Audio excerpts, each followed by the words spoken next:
আর Premadasa stadium থেকে লিটন ভক্তদের জন্য একটা বড় দুঃসংবাদ নিয়েই বুঝি হাজির হলাম। আগামীকাল বাংলাদেশের দ্বিতীয় ওয়ানডে শ্রীলঙ্কার বিপক্ষে মহা গুরুত্বপূর্ণ ম্যাচ। এই ম্যাচের আগে আজকের যে অনুশীলন, যেটা আমার পিছনে অলরেডি শুরু হয়েছে, সেই অনুশীলনে মাঠে আসেননি লিটন কুমার দাস। এর কারণটা কি? এর কারণটা জানতে আমি বাংলাদেশের টিম ম্যানেজার নাফিজ ইকবালের সাথে কথা বলেছি।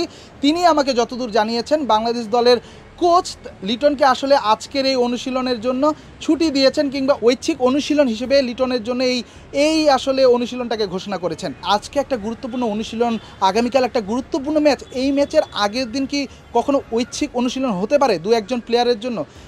নাফিজ ইকবাল বলেছেন কিছু প্লেয়ারের জন্য, কিন্তু আমি যতদূর দেখেছি, আমি যখন বাংলাদেশ টিম বাস আসে তখন একে একে প্লেয়াররা নেমে আসছিলেন। আমি যেখানে দেখেছি একমাত্র লিটন কুমার দাসই কিন্তু আজকের এই ম্যাচে উপস্থিত নাই, এবং আজকের এই অনুশীলনে কিন্তু তিনি উপস্থিত নাই। এই লিটন কুমার দাস কি তবে ওয়ানডে সিরিজ থেকেই বাদ পড়লেন? কারণ আমরা জানি আসলে ম্যাচের আগের দিনের যে অনুশীলনটা, এটা খুবই গুরুত্বপূর্ণ অনুশীলন। হতে পারে আগামীকালের ম্যাচে লিটন কুমার দাস খেলবেন, হতে পারে আজকের দিনটা হয়তো তাকে মেন্টালি একটু রেস্ট নেওয়ার একটা সময় দিয়েছেন। যেহেতু ফিল সিমন্স দেশে নেই, এখন হেড কোচের দায়িত্বটা পালন করছেন দলের সিনিয়র অ্যাসিস্ট্যান্ট কোচ মোহাম্মদ সালাউদ্দিনের সাথে লিটনের বোঝাপড়াটা অনেক ভালো। আমরা দেখেছি কুমিল্লা ভিক্টোরিয়ান্সের হয়ে যখন লিটন ক্যাপ্টেন্সি করেছেন কিংবা খেলেছেন। এছাড়াও সালাউদ্দিনের আন্ডারে আসলে লিটন কুমার দাস অনেক প্র্যাকটিস করেছেন তার ক্রিকেট ক্যারিয়ারে জীবনে। সো সালাউদ্দিন হয়তো মনে করছেন লিটনের একটা রেস্ট দরকার, এই কারণেও হতে পারে যে এই কারণে লিটনকে আজকের এই অনুশীলনে রাখা হয়নি, কিংবা অনুশীলনে আসতে সেভাবে গুরুত্ব দেওয়া হয়নি। কিন্তু আমরা যদি ফিল সিমন্সের কথা চিন্তা করি, কিংবা আমরা যদি প্রধান যিনি নির্বাচক গাজী আশরাফ হোসেন লিপু, তিনিও কিন্তু মাঠে রয়েছেন। আমরা কিন্তু গতকাল একটা নিউজ করেছিলাম যে বাংলাদেশের head coach Phil Simmons, senior assistant coach Mohammad Salauddin এবং প্রধান নির্বাচক গাজী আশরাফ হোসেন লিপুর মধ্যে একটা ছোট বৈঠক হয়েছিল, যেটা টিম হোটেলের বাইরের একটা বাগানে। সেই বৈঠকেই কি সিদ্ধান্ত হয়েছে কি না যে লিটন কুমার দাসকে পরবর্তী ম্যাচের জন্য নেওয়া হবে না? কারণ আমরা যদি ওনার ট্র্যাক দেখি, গত 8 ম্যাচে আসলে 4টা 0, সর্বোচ্চ রান 9, এমন একজন ব্যাটসম্যানকে বাংলাদেশ ক্যারি করবে কি না, এটাও কিন্তু একটা বড় চিন্তার কারণ।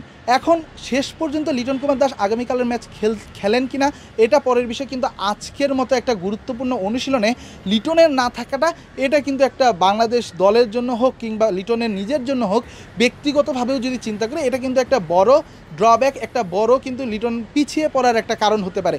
কারণ আপনি যখন আসলে ম্যাচের আগের দিন প্র্যাকটিস করবেন না, ম্যাচ সিনারিও নিয়ে ভাববেন না, কিংবা ম্যাচে আপনি নেটে বল ফেস করবেন না, যেহেতু আপনি একটা খারাপ সময়ের মধ্যে দিয়ে যাচ্ছেন, এ সময় মানুষ আরও প্র্যাকটিসটা একটু বেশি চালায়। অবশ্যই এক একজনের এক এক রকম মাইন্ডসেট, কেউ হয়তো রেস্ট নেন, কেউ হয়তো প্র্যাকটিসটা করেন। আমি জানি না লিটন কুমার দাস নিজে থেকে প্র্যাকটিসটা করতে চেয়েছেন কিনা, কারণ আমরা যদি গতকাল দেখি, গতকালও তিনি রেস্ট নিয়ে কাটিয়েছেন, আজকেও তিনি রেস্ট নিচ্ছেন, আজকেও অনুশীলনে আসেনি।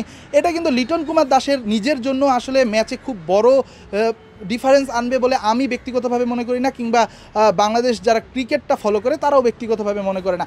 অবশ্যই এ নিয়ে লিটনের নিজস্ব কোনো মত থাকবে, কিংবা কোচের নিজস্ব কোনো মত থাকতে পারে, কিন্তু আমরা যতদূর দেখেছি আজকে কিন্তু এই গুরুত্বপূর্ণ অনুশীলনে লিটন কুমার দাস নেই। অন্যদিকে ফিল সিমন্সকে নিয়েও কিছু তথ্য দেওয়া রয়েছে আমাদের।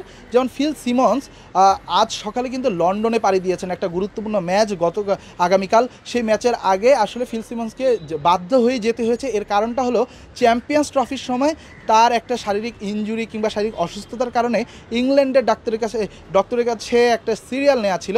সেই সময়টাতে তিনি আসলে যেতে পারেননি ইংল্যান্ডে, যেহেতু চ্যাম্পিয়ন্স ট্রফির মতো একটা আসর চলছিল। তারপরে এটা পিছিয়ে আসলে এই সিরিজের মাঝখানে পড়েছে বা মাঝখানে নেওয়া হয়েছিল, এবং এই সিরিজ শুরু হওয়ার আগেই ফিল সিমন্স সেটা বাংলাদেশ ক্রিকেট বোর্ডকে জানিয়ে তারপরেই আসলে তিনি এই শ্রীলঙ্কায় এসেছেন। এবং সেই পূর্ব নির্ধারিত সময় বা সূচি অনুযায়ী কিন্তু ফিল সিমন্স আজ সকালবেলা লন্ডনের উদ্দেশ্যে পাড়ি দিয়েছেন, এবং তিনি 7 তারিখে আবারও দলের সাথে এসে যোগ দিবেন। কিন্তু এর থেকেও বড় যে আজকের বাংলাদেশ দলের বড় খবরটা হয়তো হবে লিটন কুমার দাসের এই অনুশীলনে না থাকা। এই অনুশীলনে না থেকে আগামীকালের ম্যাচ খেলেন, তবে হয়তো সেটাই বিস্ময় হবে, এবং লিটন কুমার দাস যদি ভালো খেলেন তবে কিন্তু লিটনের পক্ষেই সবাই কথা বলবে। কিন্তু লিটন কুমার দাস যদি আগামীকালের ম্যাচও কোনোভাবে খারাপ করেন, তিনি কি আর শেষ পর্যন্ত বাংলাদেশ জাতীয় দলের ওয়ানডে যে ফরম্যাটটা রয়েছে, এই ওয়ানডে ফরম্যাটটা খেলতে পারবেন? প্রশ্নটা থেকে যাবে। কলম্বোর আর প্রেমাদাসা স্টেডিয়াম থেকে রেদওয়ান শাওন, স্টার নিউজ।